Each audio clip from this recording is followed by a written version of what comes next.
What happens when two of the world's most powerful leaders plan to meet? But the country at the center of their talks says it won't even show up unless it's in the room from the start? This is the high-stakes diplomatic moment now unfolding between Donald Trump, Vladimir Putin, and Volodymyr Zelensky, a collision of war, territory, and political timing. In the last 48 hours, President Trump confirmed he will meet Russian President Vladimir Putin next Friday in Alaska, the first face-to-face between U.S. and Russian leaders since the war in Ukraine began. But the lead-up to that meeting just got complicated. President Trump announcing he will meet with Russian President Vladimir Putin this coming Friday in Alaska.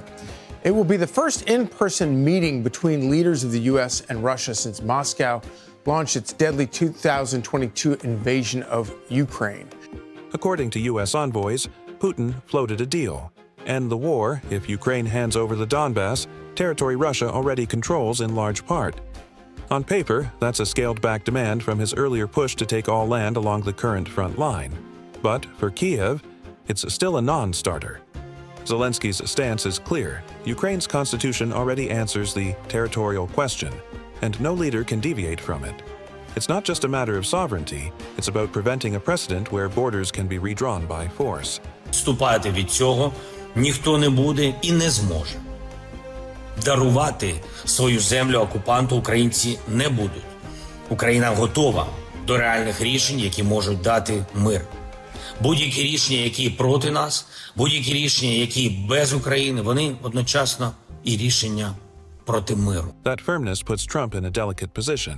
In remarks at the White House, he suggested swapping territories could be part of a broader ceasefire without making Ukraine's presence at the negotiating table a condition for the talks. That comment sparked immediate criticism from Ukraine's leadership and from members of Congress who argue that any deal without Kyiv's consent is, by definition, a deal doomed to fail. Zelensky's warning: agreements made about Ukraine without Ukraine are dead solutions. Yesterday at the White House, President Trump indicated swapping territory could be part of a ceasefire deal. It's very complicated, but we're going to get some back. We're going to get some switched. There'll be some swapping of territories to the betterment of both. Meanwhile, analysts say both sides may be signaling their opening bids, not final positions. Negotiations often start with hard lines before finding middle ground. But whether this is a true peace effort or just a strategic pause remains to be seen.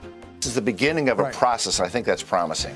Beyond Ukraine, the same diplomatic moment is colliding with another volatile conflict: Israel and Gaza. In recent days, Israeli Prime Minister Benjamin Netanyahu has confirmed plans to retake Gaza City, raising fears of escalation even as allies push for humanitarian relief and long-term security. Israeli Prime Minister Benjamin Netanyahu confirmed that Israel plans to take control of Gaza, but says it does not plan to, quote, keep Gaza long-term. These overlapping crises mean Trump's Alaska meeting won't just be about Ukraine. How the U.S. positions itself in both conflicts could shape global alliances for years. But for now, all eyes are on whether Putin and Trump can agree on even the basics and whether Zelensky will have a seat at the table. Because in diplomacy, the most important conversations aren't just about who's talking, they're about who's missing from the room. And in this case, Ukraine says it can't afford to be absent. If you found this breakdown useful, hit like, subscribe, and turn on notifications so you never miss a story where the real stakes are hidden between the headlines.